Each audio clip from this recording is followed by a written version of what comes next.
ஓம் வாராகி அன்னையை போற்றி. வாராகி அம்மாவின் அருளோட இந்த பதிவை நான் தொடர்றேன். நல்லதே நினைப்போம், நல்லதே நடக்கும். இன்றைக்கி நம்ம பார்க்க போகிற பதிவு கணவன் மனைவி வசியம், பண வசியம் ரெண்டுத்துக்குமே உண்டான ஒரு நல்ல சூப்பரான ஒரு பரிகாரத்தை தான் பார்க்க போகிறோம். இந்த பரிகாரம் நிறைய பேர் பயன்பெற்ற ஒரு பரிகாரம் தான் இது. கண்டிப்பாக எல்லாருக்குமே தெரிஞ்சிருக்கும். தெரியாதவங்க இதை யூஸ் பண்ணிக்கோங்க. நம்ம கணவர் நம்மளோட பேச்சை கேட்காம இருக்காங்க அப்படின்னாக்கா கவலைப்படாதீங்க. உங்களோட கவலைக்கெல்லாம் ஒரு முற்றுப்புள்ளி தான் இந்த பரிகாரம். நிச்சயமாக 100க்கு 100% இல்லை, 200க்கு 200% நான் அடித்து சொல்வேன். இந்த ஒரு பரிகாரத்தை நீங்கள் செய்யும் பொழுது உங்கள் வாழ்க்கையில் உங்கள் கணவன் மனைவிக்கிடையே ஒரு இணக்கமான ஒரு சூழல் ஏற்படும். எப்பொழுதுமே உங்கள் கணவர் உங்களை நினைத்து கொண்டிருக்கிற அளவுக்கு ஒரு சூப்பரான பரிகாரம். அது மட்டும் இல்லை, பண வசியம் ஏற்படும். நம்ம வீட்டில் பண தட்டுப்பாடு நிச்சயம் இருக்காது. அப்படி ஒரு பரிகாரம் தான் இது. எளிமையான பரிகாரம். நம்ம சேனலில் நிறைய எளிமையான பரிகாரம், வீட்டில் இருக்கக்கூடிய பொருட்களை வைத்து நம்ம வீட்டுக்கு தேவையான பண வரவு அதிகரிக்கக்கூடிய நிறைய பதிவுகளை நான் போட்டுட்ருக்கேன். அதில் ஏதாவது ஒரு பதிவை நீங்கள் தொடர்ந்து 48 நாட்கள் செய்யும் பொழுது அதோட அற்புதமான அபரிவிதமான ஒரு பலனை நீங்கள் கண்கூடாக பார்ப்பீங்க. சார், நம்ம இன்னைக்கு உண்டான பதிவுக்கு நம்ம போகலாம். இப்போது ஞாயிற்றுக்கிழமையை தேர்ந்தெடுத்துக்கோங்க. பெண்கள் கண்டிப்பாக இதை செய்யும் பொழுது தீட்டு நேரத்தில் செய்யக்கூடாது. தீட்டு இல்லாமல் பார்த்துக்கோங்க. ஞாயிற்றுக்கிழமையில் யமகண்டம் ராகு காலம் இல்லாத ஒரு வேலையாக எடுத்துக்கோங்க. உங்கள் வீட்டில் இருக்கக்கூடிய மருதாணி இலையை தான் இந்த பரிகாரத்துக்கு நம்ம பயன்படுத்த போகிறோம். மருதாணினாலே மகாலட்சுமியோட அம்சம். அப்படியே ஆமாம், அந்த அளவுக்கு மருதாணியில் மிகப்பெரிய ஒரு சூட்சமம், மகாலட்சுமி அன்னையை வசியம் செய்யக்கூடிய சூட்சமம் இருக்குது. மருதாணி இலையை எப்பொழுதுமே மருதாணி இலை செடியை நம்ம சுத்தமாக வச்சுக்கணும். அந்த மருதாணி செடியை எப்பொழுதுமே தண்ணீர் ஊற்றி நம்ம வீட்டில் எப்படி தீபதூபம் சாமிக்கு காட்டுறோமோ அதே மாதிரி ஒரு பத்தியாவது அந்த மருதாணி செடிக்கு காட்டணுங்க. அது எவ்வளோ செல்வ செழிப்போட, அது எவ்வளோ செழிப்பாக வளருதோ அந்தளவுக்கு நம்ம வீடு செல்வ செழிப்போடு இருக்கும். அது எப்பொழுதும் சுத்தபத்தமாக பார்த்துக்கணும். தீட்டு நேரத்தில் பெண்கள் அதை தொடவே கூடாது. எச்சிப்பட்ட தண்ணியெல்லாம் அதில் ஊற்றவே கூடாது. அந்த அளவுக்கு நம்ம சுத்தமாக அந்த செடியை பார்த்துக்கணும். அதை எந்த அளவுக்கு நம்ம செழிப்பாகவும் சுத்தமாகவும் வச்சுக்கிறோமோ அந்தளவுக்கு நம்ம வீட்டில் மகாலட்சுமி அன்னையோட அருள் எப்பொழுதும் இருக்கும். நான் நிறையவே மருதாணியை பற்றி உங்களுக்கு தகவல் சொல்லியிருக்கேன். உங்களுக்கும் கண்டிப்பாக தெரியும். சரி, இப்போ இந்த மருதாணி இலையை ஞாயிற்றுக்கிழமை பறித்து நீங்கள் அரைச்சிக்கணும். ஒரு சின்ன உருண்டையாக இருந்தாலும் பரவாயில்ல. அதை நீங்கள் எடுத்து கொண்டுட்டு உங்களுடைய சாமிகிட்ட வச்சு உங்களோட குல தெய்வத்தையும் உங்கள் இஷ்ட தெய்வத்துக்கிட்டையும் நல்லா வேண்டிக்கிட்டு உங்களோட பிரார்த்தனைகளை நீங்கள் சொல்லி வேண்டிக்கிட்டு அந்த மருதாணி உருண்டையை ஒரு கிண்ணத்தில் வச்சு எடுத்து கொண்டு போய் உங்களோட பெட்ரூமில் நீங்கள் வச்சிடணும். அதாவது நீங்கள் பக்கத்தில் பெட்ரூம் பக்கத்தில், அதாவது கட்டில் பக்கத்துலேயே உங்கள் படுக்கை பக்கத்துலேயே வைக்கணும் இல்லைங்க, ஆனால் பெட்ரூமில் நீங்கள் வச்சிடணும். அந்த வாசம் 3 நாளைக்கு அப்படியே இருக்கும். 3 நாள் தொடர்ந்து நீங்கள் அதை அப்படியே விட்டுடணும். நீங்கள் அதை பற்றி எதுவும் பண்ண வேண்டாம். அந்த வாசம் 3 நாட்கள் அப்படியே இருந்துக்கிட்டே இருக்கும்.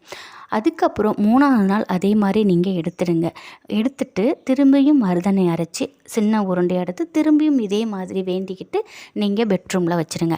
இப்படி தொடர்ந்து 3 நாளைக்கு ஒரு தடவை நீங்கள் மாற்றணும். அந்த 3 நாளைக்கு ஒரு தடவை மாற்றுறீங்க பார்த்தீங்களா, அந்த மருதாணி விழுதை எடுத்து நீங்கள் ஒன்று தண்ணியில் கரைச்சி செடியில் ஊற்றிடலாம், இல்லைன்னா கொஞ்சம் தண்ணி தெளித்து நீங்கள் கையில் போட்டுக்கலாம். அது உங்களோட விருப்பம். இப்படி தொடர்ந்து 48 நாட்கள் நீங்கள் செஞ்சுக்கிட்டு வரும் பொழுது உங்களுடைய கணவர் வெகு விரைவிலேயே உங்கள் பக்கம் திரும்புவார். அதாவது நான் இந்த பதிவு சொல்கிறதுனால நம்ம கணவர் நம்ம எது சொன்னாலும் கேட்பாங்க, நம்ம அவங்கள அதட்டி பண்ண வைக்கலாம், ஒரு விஷயத்த நமக்கு அடிமை ஆகிடுவாங்க. அந்த மாதிரிலாம் சத்தியமாக நினைக்காதீங்க. நான் என்ன சொல்ல வரேன்னா, நம்மளோட கணவர் அவர் மனசில் நம்ம மனைவி, அந்த பொண்ணு நமக்காக வந்திருக்கா, நம்மளை நம்பி வந்திருக்கா, அப்பா அம்மா, கூட பிறந்தார், உற்றார் உறவினர் எல்லாரையும் விட்டுட்டு நம்மளை நம்பி வந்த பொண்ணை நம்ம பத்திரமா பார்த்துக்கணும், பாதுகாப்பாக பார்த்துக்கணும், மகிழ்ச்சியாக வச்சுக்கணும், சந்தோஷமாக வச்சுக்கணும் அப்படின்னு உங்கள் மேலே ஒரு இணக்கமான ஒரு அன்பு. அதாவது நம்ம என்ன தான் கணவரை வசியம் பண்ணுறதுக்கு நம்ம எவ்வளவோ நிறைய பேர் நான் என் கண்கூடாக பார்த்துருக்கேன். கணவரை அடக்கணும்னு சொல்லி நிறைய செலவு பண்ணி மாந்திரீகம் பண்ணி அந்த மாதிரிலாம் பண்ணுறாங்க. ஒரு சில பேர் தான் நான் சொல்கிறேன், தப்பாக எடுத்துக்காதீங்க, பண்ணுறாங்க. நான் கண்கூடாகவே பார்த்துருக்கேன். ஆனால் அதெல்லாம் கொஞ்ச நாளைக்கு தாங்க வேலை செய்யும். அதெல்லாம் கொஞ்ச நாளைக்கு தாங்க, நிரந்தரமாக அதெல்லாம் வேலை செய்யாது. நம்மளோட கை காசு போட்டு நம்ம வீண் மன உளைச்சலுக்கு தான் ஆளாகும். நம்மளோட பணம் தான் வீணாக செலவாகும். ஆனால் இந்த போல் நேர்மையான முறையில் ரொம்ப எளிமையான பரிகாரங்களை நம்ம செய்யும் பொழுது அதோட பலன்கள் ஆயுசுக்கும் மறையாது. இதை எப்பொழுதுமே நீங்கள் செஞ்சுக்கிட்டு வரும்போது உங்கள் வீட்டில் ஒரு பாசிட்டிவ் எனர்ஜி உருவாகும். உங்கள் குடும்பத்தில் பணத்தட்டுப்பாடு குறையும், பண வசியம் ஏற்படும். ஏன்னா இந்த மருதாணியோட வாசம் எங்கெங்கெல்லாம் இருக்கோ அங்கே மகாலட்சுமி அன்னை கண்டிப்பாக இருப்பாங்க, நிரந்தரமாக இருப்பாங்க. இந்த மாதிரி செய்யும்பொழுது உங்கள் வீட்டில் கணவன் மனைவிக்கிடையே ஒரு சந்தோஷமான ஒரு ஒற்றுமையான ஒரு உறவு பலப்படும். குழந்தைகள் மகிழ்ச்சியோடு இருப்பாங்க. பணம் வசியம், வரவு அதிகரிக்கும் பொழுது மகிழ்ச்சி அதிகமாக இருக்கும். இப்படிலாம் இருக்கும் பொழுது உங்கள் வீடே ஒரு சுபிக்ஷமாக இருக்கும். இதெல்லாம் நீங்கள் செஞ்சு பார்க்கும் பொழுது அதை நீங்களே உணர்வீங்க. நான் சொல்லும் பொழுது உங்களால் உணர முடியாது. அதை நீங்கள் செஞ்சு உணரும் பொழுது நிச்சயமாக அதை கண்கூட பார்ப்பீங்க, அதை கமெண்ட்டில் போடுவீங்க. இதை நீங்கள் செஞ்சு பாருங்கள். எப்பொழுதும் உங்கள் கணவர் உங்களோடையே இருப்பார். எல்லா விஷயத்துலேயும் உங்களை முன்னிறுத்தி உங்களோட ஆலோசனைப்படி தான் அவங்க கேட்பாங்க. அந்தளவுக்கு உங்கள் மேலே ஒரு மிகப்பெரிய ஒரு பாசம், அன்பு அதை கிடைக்கும். நிச்சயமாக இதை நீங்கள் செஞ்சு பாருங்கள். இந்த ஒரு பரிகாரத்தை செய்யறதுக்கு பெண்கள் நீங்கள் தீட்டு இருக்கக்கூடாது. தீட்டு இல்லாத நாட்கள் பார்த்து நீங்கள் ஸ்டார்ட் பண்ணணும். அதே மாதிரி இடையில இந்த 48 நாட்கள் செய்யறதுக்கு முன்னாடி உங்களுக்கு தீட்டு வரும். அந்த 3 நாட்கள் கண்டிப்பாக இதை செய்யவே செய்யாதீங்க. அதுக்கப்புறம் அந்த 3 நாட்கள் தவிர்த்து திருப்ப வரக்கூடிய நாட்கள்லேருந்து கணக்கு வச்சு பண்ணுங்கள். இதை ரெகுலராக நீங்கள் பண்ணணும்.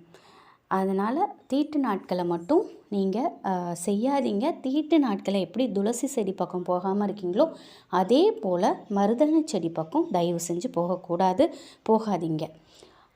அது கண்டிப்பாக இந்த தீட்டு அதை ஒத்துக்காது. அதனால் இது இல்லாமல் நீங்கள் பார்த்துக்கோங்க. நிச்சயம் இந்த மாதிரி செய்யும் பொழுது உங்களுக்கு மிகப்பெரிய ஒரு பலன் கிடைக்கும், கண்டிப்பாக கிடைக்கும். இதை நிறைய பேர் இதை பயன்பெற்றிருக்காங்க. அதனால தான் இதை ஒரு பதிவாக நான் போடுறேன். இது இப்போ நேற்று எடுத்த பதிவு கிடையாது. நம்மளுடைய முன்னோர்கள் அவங்களோட பாட்டி காலத்திலேருந்து செஞ்சுக்கிட்டு இருக்கக்கூடிய ஒரு வசியம்தான் இந்த ஒரு மருதாணி வசியம். நிச்சயமாக இது உங்களுக்கு 100% பயன் தரும், பலன் கொடுக்கும். அம்மனின் வாராகி அம்மனோட அருளோட உங்கள் குடும்பத்தில் என்னைக்கும் மகிழ்ச்சி, சந்தோஷம், பண செல்வாக்கு அதிகரிக்கும். நன்றி.